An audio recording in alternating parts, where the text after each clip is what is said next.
इसके बाद हम आत्मा की गति और आत्मा मृत्यु के बाद कहाँ जाती है, इस पर बात करते हैं। वेद, स्मृति और पुराणों अनुसार आत्मा की गति और उसके किसी लोक में पहुंचना का वर्णन अलग अलग मिलता है। वैदिक ग्रंथ के अनुसार आत्मा 5 तरह के कोश में रहती है: अन्नमय, प्राणमय, मनोमय, विज्ञानमय और आनंदमय।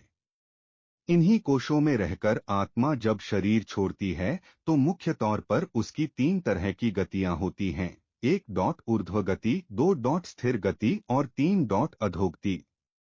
इसे ही अगति और गति में विभाजित किया गया है। 1 ऊर्ध्व गति, इस गति के अंतर्गत व्यक्ति ऊपर के लोक की यात्रा करता है। ऐसा वही व्यक्ति कर सकता है जिसने जागृत, स्वप्न और सुषुप्ति में खुद को साक्षी भाव में रखा है या निरंतर भगवान की भक्ति की है। ऐसे व्यक्ति पितृ या देव योनि के सुख भोग कर पुनः धरती पर जन्म लेता है। 2 स्थिर गति, इस गति का अर्थ है व्यक्ति मरने के बाद न ऊपर के लोक गया और न नीचे के लोक में, अर्थात उसे यहीं तुरंत ही जन्म लेना होगा। यह जन्म उसका मनुष्य योनि का ही होगा।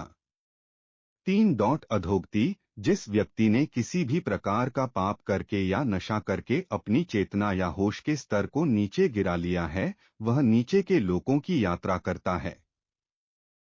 रेंगने वाले कीड़े मकोड़े या गहरे जल में रहने वाले जीव जंतु अधोगति का ही परिणाम है।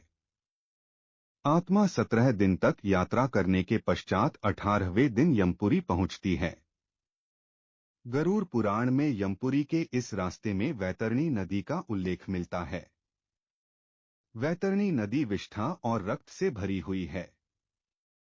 जिसने गाय को दान किया है वह इस वैतरणी नदी को आसानी से पार कर यमलोक पहुंच जाता है, अन्यथा इस नदी में वे डूबते रहते हैं और यमदूत उन्हें निकालकर धक्का देते रहते हैं। यमपुरी पहुंचने के बाद आत्मा पुष्पोदका नामक एक और नदी के पास पहुंच जाती है, जिसका जल स्वच्छ होता है और जिसमें कमल के फूल खिले रहते हैं। इसी नदी के किनारे छायादार बड़ का एक वृक्ष है, जहां आत्मा थोड़ी देर विश्राम करती है।